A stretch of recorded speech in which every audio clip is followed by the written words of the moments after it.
Hey everybody, I thought I would do a pasta tutorial. So I'm gonna cook you guys my favorite cheesy meatballs with penne pasta, all gluten-free of course. So yeah, let's get into it. Let me pull my hair up and put you guys down on the counter so you can see. Yeah, over here actually.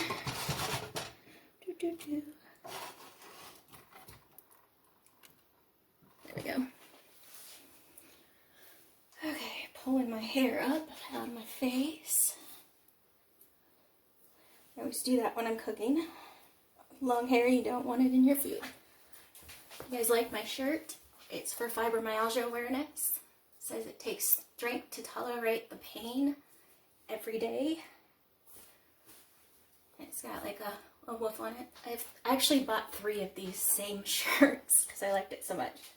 Anyway, alright, I got clean hands, my hair's up, let's do this. I do not have measuring cups.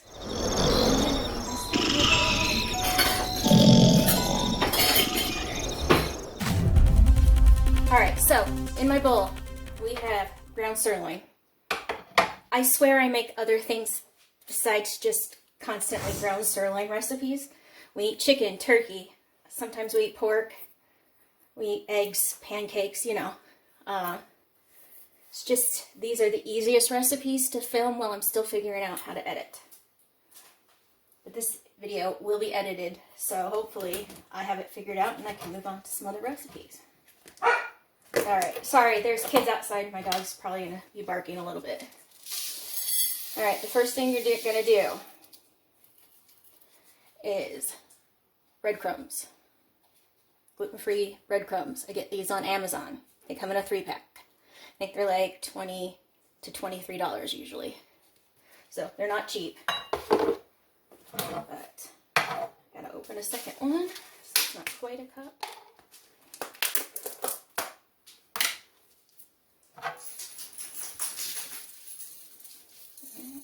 Thank you for that, Tams. I'm probably gonna leave that in there because that was adorable. Yeah. I don't think they can see you though, but they can hear you. Yes, I'm talking to you. Yes, I'm talking to my dog. I know, it's weird. Goes back in the cupboard. I'm gonna turn my burner on too. So, you want your burner on medium heat. And I always use a non-stick pan with my meatballs so they don't stick. And I use a tablespoon of coconut oil in the pan.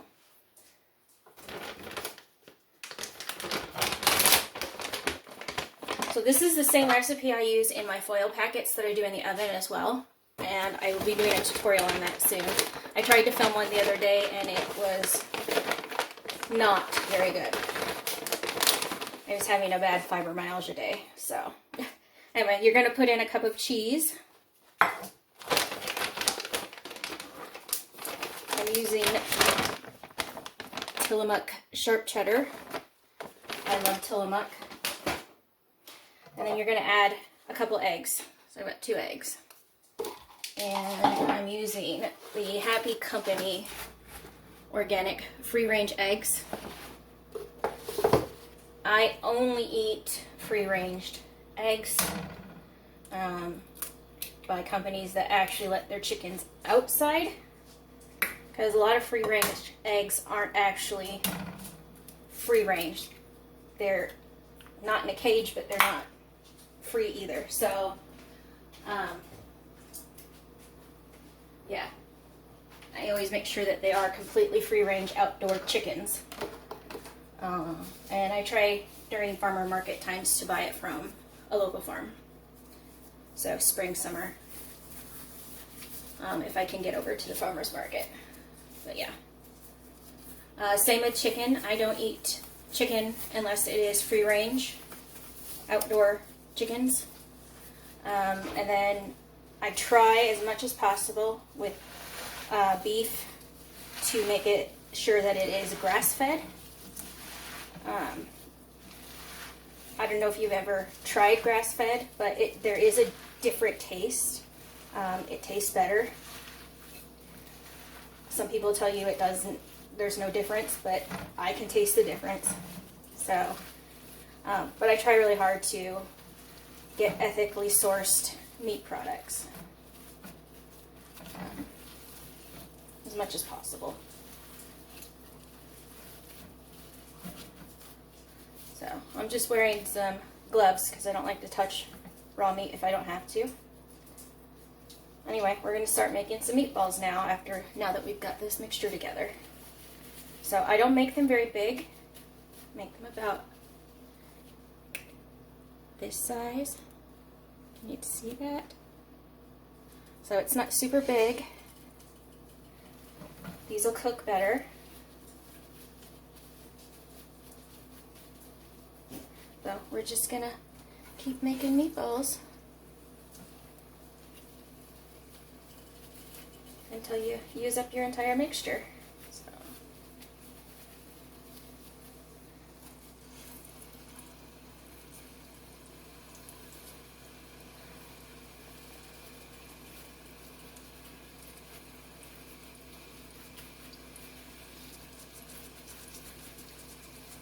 Really hate that they took a lot of the nitrile gloves off the market in 2020. I understand why they did it, but these one size fits all don't fit me. I need the smallest, like the extra small or small gloves, and those are really hard to come by these days.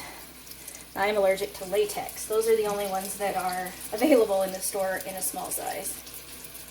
Go figure.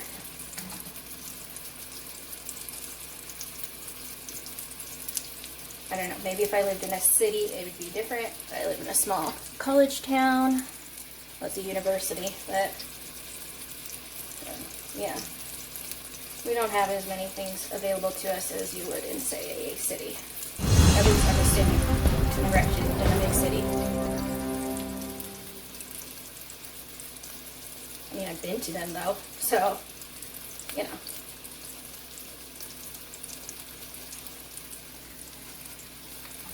Anyway.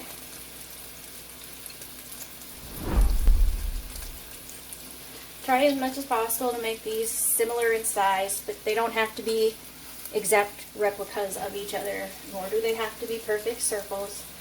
I mean, you're eating it, for Pete's sake. It's not like it completely matters. At least in my opinion, you know.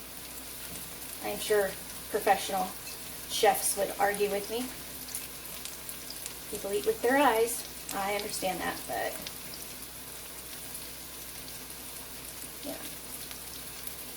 Still, we're not professional chefs. It doesn't have to be perfect.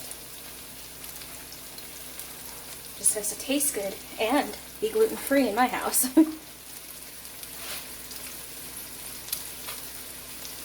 Alright. That's it. Those are the meatballs. Alright, so I'm going to stick the lid on this pan. Oh, can you see the pan? No. Alright, let me back you up. There you go. So you can kind of see I've got the meatballs in there. I stick the lid on. These are going to cook until they turn slightly brown on the top. And then we're going to turn them over. I will show you that in a little bit. But in the meantime, I'm going to get my pasta water going. That's back there. Cupboard in the way. There we go.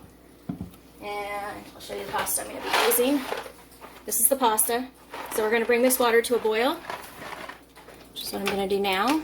I put it on between the 8 and the high on my burner. You know, thing. Anyway, I will get back to you in just a little bit. For you, it'll be, you know, right now, well, in a second, you know, like that. For me, it'll be probably 5 minutes or so, and I'm gonna go do some dishes and clean my little station up. And I'll see you guys in just a little bit. Am I recording? I can't tell. Yep. Okay. Anyway, as you can see, our water is boiling. So, hopefully that didn't steam my camera up too much. We're going to add our penne pasta to that.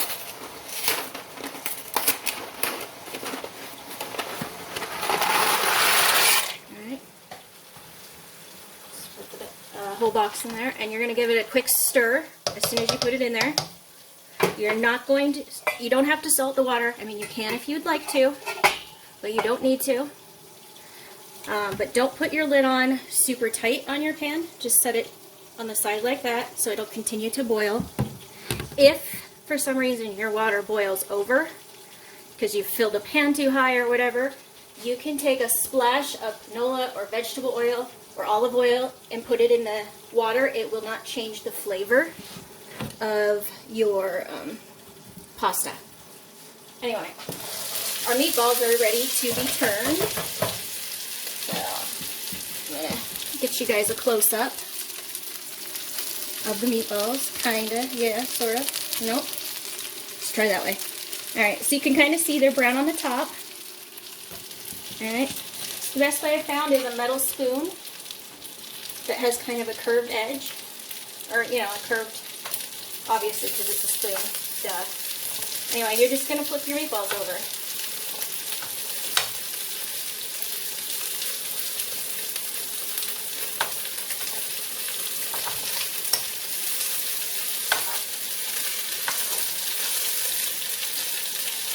So in the time that it took me to unload my dishwasher and reload it with the dishes Logan made dirty last night while I was sleeping, which was more than you might think, I managed to get half of these meatballs, or you know, the first half of these meatballs cooked. So I would say, however long it takes you to do that, what, 5 minutes, 7 minutes?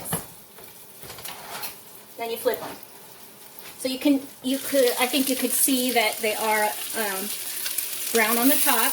They are supposed to look like that. That's the breading. So that's perfectly okay. So now I'm sorry about all these camera angles. My counters are just not big enough over here. Alright, we're going to stir this one more time. Yep, it's starting to stick to the bottom in just a few seconds. Alright. So you want to make sure you stir your pasta, you know, plenty of times. So I go about once every 45 seconds to a minute is how often I stir. And again, I will be getting back to you as soon as we're ready to add our sauce and drain our noodles. You just want to cook them until they're al dente. Al dente means they have a bite to them still. It means that they're not wimpy noodles, basically. The reason you want to do al dente, let me move this camera to me while I'm talking so you can, you know, see my face if you want to. I don't know, maybe you don't want to see my face. Anyway, the reason you want your noodles to be al dente is because once you take them out of this pan, drain the water, you're going to put them in with your meatballs and your sauce. Because of the heat in there, they're going to continue to cook in this pan. So you don't want your noodles cooked all the way through, because then they're just going to get really mushy. So you want it to be al dente, which means it has a bite to it. I just usually taste test it. I don't really know how to give you any tips other than the fact that I just taste it, and I can tell you after I taste it just how much longer it's going to need.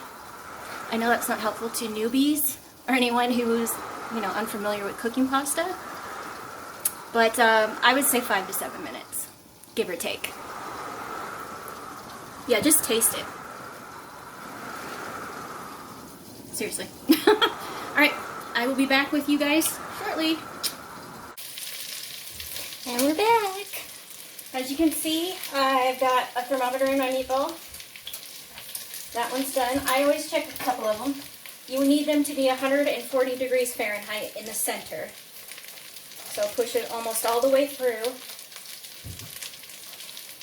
I don't normally need to use my meat thermometer, but I think it's helpful for cooking tutorials so that newbies know what it needs to be at.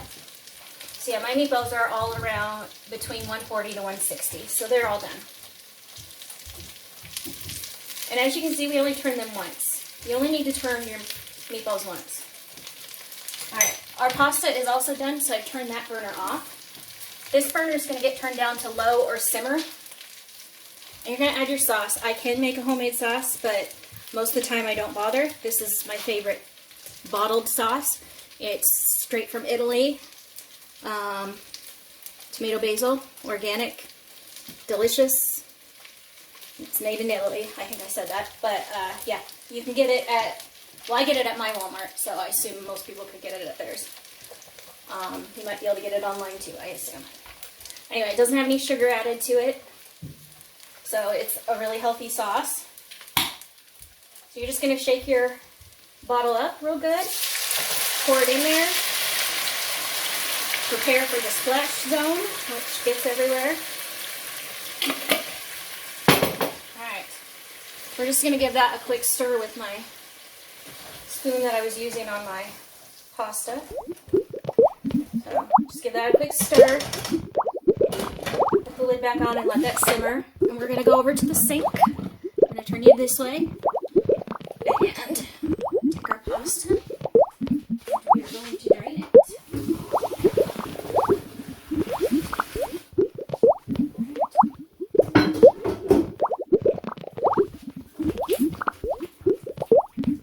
I shake it like this several times to make sure all the water's out.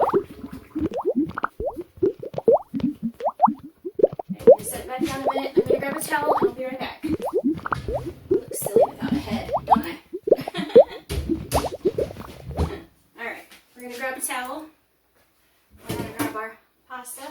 You don't want to get the water everywhere, but it's still kind of coming out of the bottom. So you can kind of see what it looks like up close. They're still slightly yellow. So you don't want to cook them until they're white. Don't do that. Barilla makes really great gluten-free pasta, and they make their gluten-free pasta on a separate line in a separate area. So there isn't any cross-contamination issues with them. Another good brand is Ancient Harvest? No. It's the one where they make it with quinoa. That's another really good brand. But I like this Barilla. So you're just going to mix it all together, and it is ready to serve. So I'm going to plate this up. I meant to set one of these meatballs aside for my dog. It's too late now because it's got tomatoes on it. Don't feed your dogs tomatoes. At least that's what, my vet told me. So I just put it in a bowl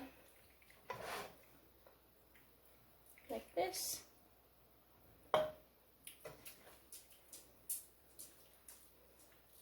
And grab some Parmesan cheese, and I'll show you that real quick.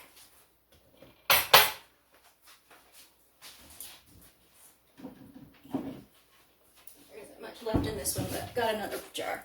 So this is the kind of Parmesan cheese I get. It's all natural. There's no cellulose powder. Yeah, no preservatives, no fillers, just cheese. So I'm going to sprinkle that over the top and give you a close-up of what it looks like. And you've got a healthy meal for 4 people on a budget, and it's gluten-free. That's what it looks like. So enjoy.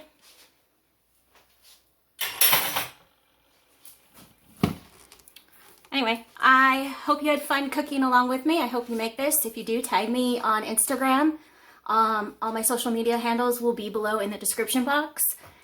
And I hope that you had a fantastic weekend. This should be going up Monday, I believe. Because today is Sunday, and I need time to edit it. And it is like 5:30 already.